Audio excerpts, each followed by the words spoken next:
Bienvenue au Canada, un podcast et un site internet qui vous procure des informations et des interviews sur l'immigration et la vie au Canada. Salut à vous, aventuriers du Nouveau Monde! Emma Charlin au micro, auteure, accompagnatrice en mobilité internationale et podcasteuse. C'est l'épisode 65 du podcast et je l'enregistre en mai 2025. Je parlerai aujourd'hui de 5 idées reçues à oublier pour votre départ au Canada. Mais avant cela, j'ai quelques nouvelles à vous partager. Je voulais vous partager une petite anecdote qui m'a fait sourire. J'ai reçu récemment un message d'un auditeur qui me disait « Hello Emma, super ton podcast! À quand un épisode par semaine ?» Comment dire ? Oui, c'est une bonne idée, mais non, en fait. Parce qu'à dire vrai, je publie déjà un épisode par semaine. Maintenant que j'ai 2 podcasts, Bienvenue au Canada et Welcome to Canada, je vais publier tous les mois 2 épisodes en français et 2 épisodes en anglais, soit 4 épisodes par mois et donc 1 par semaine. Alors non, je ne vais pas augmenter la fréquence des podcasts, que ce soit en français ou en anglais, car ma voix et accessoirement moi au passage avons besoin de souffler, au moins un peu. Mais j'ai une bonne nouvelle pour vous. Si vous avez envie d'encore plus de contenu et d'encore plus de conseils, il y a un endroit où je suis très active, c'est LinkedIn.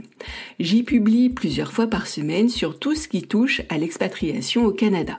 Emploi, logement, budget, démarches administratives, choix de province, je vous donne des informations et des astuces concrètes pour préparer votre projet en toute sérénité. Ce sont des publications courtes, pratiques et directement actionnables, un peu comme des mini-modes d'emploi. Chaque publication se lit en 1 à 2 minutes à peine, maximum. Alors, si ce n'est pas déjà fait, je vous invite à me rejoindre sur LinkedIn. Vous y trouverez une belle dose d'infos, d'encouragement et de réalisme bienveillant. Le lien est dans la description de l'épisode. Vous venez ? Et maintenant, voici un mot de notre sponsor.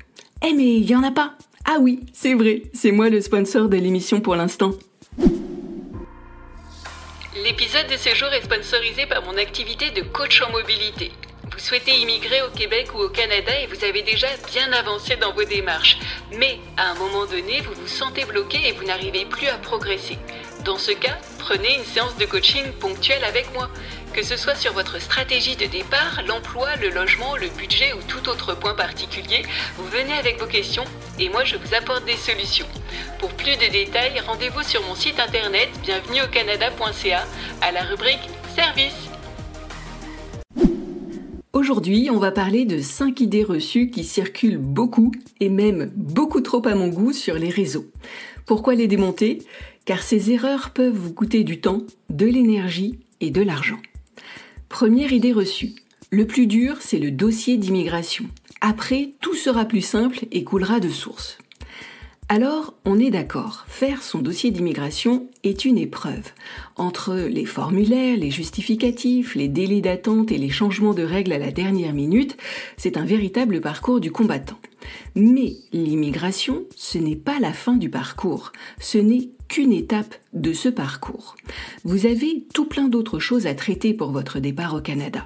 Constituer le bon budget, trouver un emploi, trouver un logement, comprendre le système bancaire, se familiariser avec le système scolaire, apprivoiser le système de santé, connaître les démarches administratives à effectuer, vous adapter à un nouveau pays, une nouvelle culture, une nouvelle langue et une nouvelle façon de vivre. En bref, immigrer au Canada, ce n'est pas juste obtenir un joli laissez-passer. C'est bien plus que cela et il est bon de vous préparer. Seconde idée reçue, une fois au Canada, je pourrais m'installer dans n'importe quelle province ou territoire. Comme dirait ma mère, minute papillon. Peut-être pourrez-vous vous installer partout au pays, mais peut-être pas. Il y a certaines règles à respecter et à les enfreindre, vous pourriez nuire grandement à votre projet. Certains programmes d'immigration, comme le programme Vacances-Travail par exemple, vous permettent de partir n'importe où au Canada. Mais ce n'est pas le cas de tous les programmes. Si vous avez obtenu la résidence permanente via Entrée Express, vous ne pouvez pas vous installer au Québec. Si vous avez obtenu la résidence permanente via un programme provincial, vous êtes censé vous installer dans la province qui vous a sélectionné. Vous avez été sélectionné par la province de l'Ontario, vous devez vous installer en Ontario. Vous avez été sélectionné par la province du Manitoba, vous devez vous installer au Manitoba. Dit autrement, votre programme d'immigration va établir vos possibilités d'établissement. Maintenant, admettons que votre statut d'immigration ne vous limite pas dans vos choix. Alors oui, vous pourrez peut-être vous installer partout au Canada. Mais est-ce judicieux de choisir votre province d'installation au doigt mouillé, c'est-à-dire au feeling ? Dans quelle province y a-t-il le plus d'embauches dans votre secteur d'activité ? Dans quelle province un logement abordable est-il facile à trouver ? Dans quelle province les coûts de la vie sont-ils adaptés à votre budget ? Si vous faites de mauvais choix, vous allez galérer. Chercher un emploi pendant des mois, c'est compliqué. Ne pas trouver de logement pendant des semaines, c'est compliqué. Être financièrement ric-rac à chaque fin de mois, c'est compliqué. Je peux vous aider à choisir une province et une ville d'installation. C'est même l'un de mes accompagnements signature. Je vous aide à comparer objectivement plusieurs villes entre elles en soupesant leurs opportunités en matière d'emploi, de coût de la vie, de logement et de qualité de vie. À la fin, vous repartez avec des bases solides qui vous permettent de faire un choix éclairé. Je reviens à mon point de départ. Oui, le mode YOLO, ça peut fonctionner pour le choix de votre lieu de vie au Canada. Mais ça peut aussi mal se passer. Une bonne préparation peut faire toute la différence pour votre projet. Troisième idée reçue, mes diplômes seront automatiquement reconnus au Canada et je pourrai travailler peu de temps après mon arrivée. Pas toujours en fait. Ce n'est pas parce que vous avez un super diplôme en France, en Belgique ou ailleurs que vous allez pouvoir travailler immédiatement au Canada. Certains métiers sont réglementés. C'est le cas par exemple des ingénieurs, des infirmiers, des enseignants, des comptables, des avocats, des médecins, etc. Si vous exercez l'un de ces métiers, ou n'importe quel autre métier réglementé, vous devrez faire évaluer vos diplômes, obtenir des équivalences et recevoir l'approbation de votre organisme de régulation. Selon le domaine, cela peut prendre des mois, voire des années. Je vous invite à écouter ou à réécouter l'épisode 44 du podcast intitulé « Pourrez-vous travailler au Canada ou au Québec ?» Je m'attarde plus en détail sur les métiers réglementés et non réglementés et quelles conséquences cela a sur votre projet. Maintenant, admettons que votre métier ne soit pas réglementé et puisse être facilement exercé. Cela ne veut pas dire que vous pourrez facilement trouver un emploi. Sans une stratégie adaptée, ce sera compliqué. Il vous faut faire briller votre profil LinkedIn en français et en anglais, rédiger un CV au standard canadien avec les bons mots-clés et des résultats chiffrés, vous préparer aux entretiens en ayant des phrases percutantes que vous pourrez placer, mettre sur pied une stratégie de relance et un fichier de suivi, et surtout développer un réseau sur place qui vous permettra d'accéder au marché des offres d'emploi cachées. C'est tout à fait possible de décrocher un job à la hauteur de vos compétences et ambitions. Je ne vous dis pas le contraire. Ce que je veux vous dire, c'est que rien ne vous tombera tout cuit du ciel. Votre recherche d'emploi doit être anticipée. D'ailleurs, à ce sujet, sachez que j'ai presque 10 articles à vous proposer sur la recherche d'emploi au Canada. Vous les trouverez à la section « Apprendre » puis « Emploi » de mon site internet bienvenueaucanada.ca. Quatrième idée reçue, au Canada, on gagne mieux sa vie, donc je n'ai pas besoin de budget. Je vais être claire là, et même assez ferme. Oui, certains salaires canadiens sont plus élevés qu'en Europe. Mais les impôts existent et ils sont plus élevés par exemple au Québec qu'ailleurs. Le logement coûte une fortune dans certaines villes, à Vancouver et à Toronto par exemple. Le montant des courses à l'épicerie ne fait qu'augmenter et l'inflation n'est pas prête de baisser. Les assurances santé privées sont souvent indispensables et coûtent cher, l'assurance retraite est insuffisante et je pourrais continuer comme ça pendant longtemps encore. Donc oui, il est possible que vous gagniez un bon salaire et même un très bon salaire au Canada. Mais les coûts de la vie sont élevés et sans budget précis, vous risquez de vous planter. Boucler difficilement ses fins de mois, cela veut dire surveiller tout le temps vos dépenses. Ne pas pouvoir profiter de la vie sur place, en tout cas pas autant que vous le souhaiteriez, être dans l'angoisse permanente qu'une dépense imprévue vous tombe dessus, ne pas pouvoir rentrer dans votre pays d'origine pour les vacances, et ainsi de suite.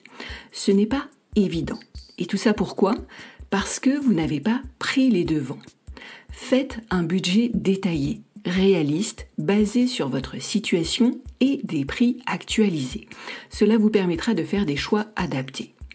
Je vais prendre une analogie. Partir sans budget, c'est comme aller dans un resto chic sans savoir si vous avez de quoi régler la note. Vous stressez toute la soirée et, hypothétiquement, vous devrez faire la plonge pour rembourser. Partir avec un budget, c'est entrer dans ce même resto chic en sachant exactement ce que vous pouvez vous offrir.